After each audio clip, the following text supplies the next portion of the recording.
A 17-year-old girl walks through the door of her family's tenement, and her 9-year-old sister nearly knocks her off her feet. It's been one day. She left this morning for her first day of work at an Edinburgh fashion house, and she's come back a different person. She's spent the last 12 hours learning to press silk and keep secrets. She's watched a noblewoman pass hidden documents through a dress fitting. She's been told that the last apprentice who asked too many questions simply vanished. She's walked home through Edinburgh's closes with the distinct feeling of being followed, a stranger's perfume clinging to the air behind her, and now she's standing in a cramped room that smells of peat smoke and beef stew, with her little sister's arms around her waist and the weight of a world she can't explain pressing against the inside of her ribs. She's going to have to talk about her day. She's going to have to lie. That's the moment.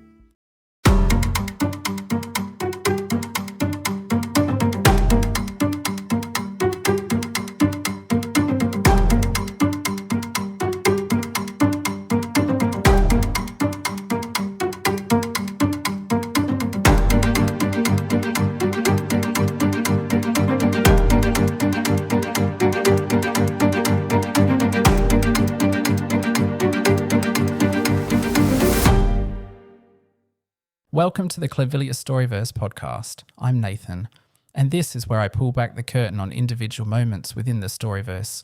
The people, the decisions, the collisions between ordinary lives and extraordinary circumstances. Each episode, I take one moment and I unpack what's really going on beneath the surface. The psychology, the relationships, the things people do when the rules they've lived by suddenly stop applying. Today, a supper table in Edinburgh, a name that shouldn't have been spoken, and 4 sisters who will one day build a civilization, though none of them know it yet. The firstborn. Elspeth Stuart was born on the 17th of May 1738 in Edinburgh. Her father Angus was a blacksmith. Her mother Morag, a seamstress from Glenfinnan, who had met Angus at a cattle fair in 1735. There were 4 daughters, Elspeth the eldest, then Effie, Katrina, and Violet, and a household that ran on warmth, stubbornness, and not quite enough money. Then Angus died in 1754. Elspeth was 16. The family didn't collapse. The Stuarts weren't built for collapse, but they tilted hard, and the weight of keeping 4 lives upright settled onto Elspeth's shoulders because there was nobody else. The apprenticeship at Moira Mackenzie's Emporium of Fashion was supposed to be survival, a wage, respectable work in a prestigious establishment, enough to keep the family fed while the younger girls grew into something resembling independence. But the Emporium is not what it appears to be.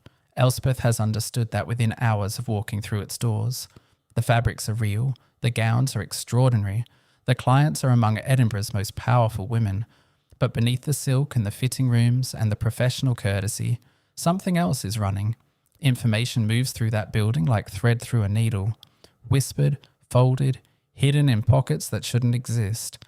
And Elspeth, who arrived that morning knowing nothing, is already learning the Emporium's first and most important rule. What you see is never all there is. The supper table. The Stuart family home is exactly what you'd expect for a blacksmith's widow and 4 daughters in mid-18th century Edinburgh. Close walls, worn floorboards, a table scarred with the history of every meal the family has shared, a family heirloom mirror, tarnished with age, a hearth fire that holds back the April chill but can't quite warm the corners. Violet reaches Elspeth first. She's 9. All bouncing curls and uncomplicated adoration. She collides with her sister in the doorway with enough force to stagger her, and the effect is immediate. The tension Elspeth has been carrying since she left the Emporium begins, just slightly, to ease, but not entirely.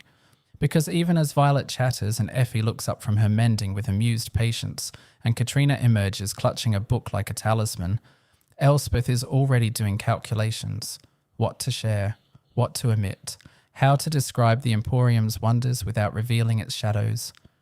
This is the first time Elspeth Stuart edits her own story for the people she loves most. It won't be the last.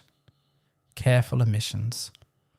The family settles around the table and Elspeth talks. She describes Moira Mackenzie with her regal bearing and grey eyes. She describes Agnes Fraser, the senior seamstress. She talks about the fabrics, silks that change colour when you move them, lace so fine it looks like it was spun by fairies, velvets you could lose yourself in. Violet is enchanted. It sounds magical, she sighs, like something out of a fairy tale. And Katrina, 11 years old, serious as a judge, clutching Miller's Gardener's Dictionary and correcting metaphors about fairies with the precision of a born scholar, murmurs something barely audible from across the table. Fairy tales have a habit of containing wolves and witches. Nobody catches it but Elspeth. And the line lands with a weight that Katrina can't possibly intend, because Katrina doesn't know what Elspeth knows. She doesn't know about the hidden pockets in the gowns. She doesn't know about the vanished apprentice. She doesn't know about the stranger in the clothes who smelled of Emporium perfume. But she's right. The fairy tale does contain wolves. Effie, 13, is less interested in magic than in fashion. She wants to know about London styles, about the enormous skirts that require women to turn sideways through doorways. And Elspeth obliges, because fashion is safe territory, because talking about brocade and silk is easier than talking about what she saw folded into its seams. The name, and then Elspeth makes a mistake. She mentions Lady Aberfoyle, casually, in the context of a midnight blue silk gown being prepared for a soirée, a beautiful dress for an important client, nothing more. The table goes silent. Elspeth looks up to find her mother and Katrina exchanging a glance. One of those wordless communications between people who share a vocabulary the rest of the room hasn't learned. It lasts half a second. It says everything. Lady Aberfoyle, you say? Morag's voice is carefully neutral. Too carefully. That's interesting. Elspeth's spoon pauses halfway to her mouth. Do you know her, ma'am? Not personally, no.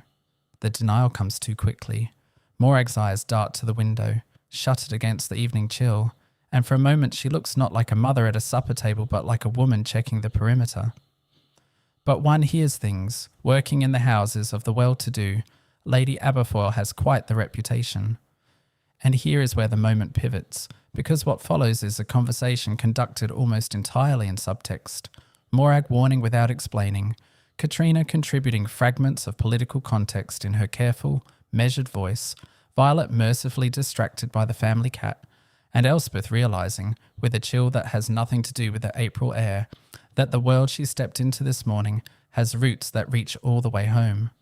Dreams that some would call treason.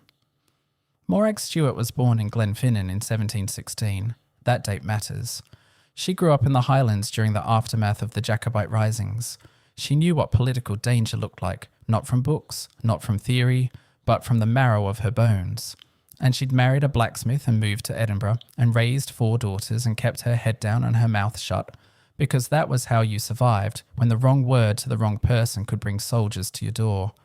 And now her eldest daughter has walked into a fashion house that trades in secrets and mentioned the name of a woman connected to exactly the kind of politics that Morag has spent a lifetime trying to avoid.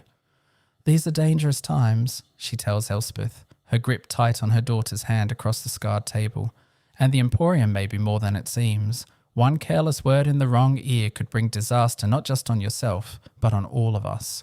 She makes Elspeth promise to keep her head down and her ears closed. Elspeth promises. And even as the words leave her mouth, she knows the promise is hollow, not because she intends to break it, but because it's already too late. Her ears have been open all day. She's heard things that can't be unheard, seen things that can't be unseen. Keeping her head down was never really an option, and both she and her mother know it. What Morag doesn't know, what she can't know, because the Storiverse is not a story anyone can see the end of while they're living it, is what her daughters will become. All 4 of them. Every girl at that table. Elspeth, the eldest, will one day be first guardian of New Edinburgh. Effie, the diplomat, will build the trade networks that keep a new civilization alive. Katrina, the scholar, will transform barren soil into agricultural abundance. And Violet, wee Violet, who is 9 years old and wants a bedtime story with a happy ending, will become the architect who shapes a settlement from raw wilderness. Every one of them will cross into Clivilius.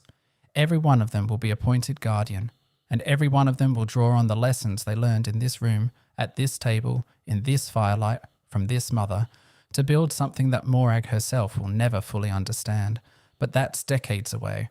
Tonight they are 4 girls and a widow, eating stew from chipped bowls, and the wolves are only just beginning to circle. The bedtime story. After the plates are cleared and the conversation turns to lighter things, Effie's embroidery, Mrs. Macpherson's goat in the kirkyard, a dream Violet had about a talking fish and a castle made of cheese. The evening gentles itself into something resembling ordinary.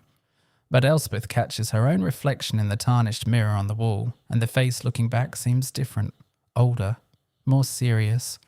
There is a spark of something new in her eyes that was not there this morning. Then Violet tugs at her sleeve. The cat is draped over her shoulder like a purring shawl. Elspeth, will you tell me a story before bed? A proper one, with adventures and princes and happy endings. And Elspeth looks down at that upturned face, so full of hope and trust, and feels something tighten in her chest. Whatever secrets are gathering around her, whatever dangers are coiling in the shadows of the Emporium and beyond, this is what matters. This is what she's fighting to protect. Aye, Wevi, she says, taking her sister's hand. I'll tell you a story, the best one I know. She leads Violet towards the bedroom. She feels her mother's eyes on her back, watching, worrying, wondering what storms might be gathering. She does not look back. Some burdens are too heavy to share, even with those you love most. And later that night, after the household sleeps, Morag will be waiting. She has something to tell Elspeth, something about the portrait above the mantel, and the man it depicts, and the dark roots that connect the Emporium's secrets to the Stuart family's own. But that's another moment. For now, there is a bedtime story to tell, and Violet has requested a happy ending, and finally. Next time on the Clivilius Storiverse podcast, we step into a different life, a different moment, a different corner of this world. That's how this works. Every episode is a window into a single moment, and the ripples it sends through the lives around it. I'm Nathan. Thanks for listening. And if you've ever edited your own day to protect the people at your table, Elspeth would understand perfectly.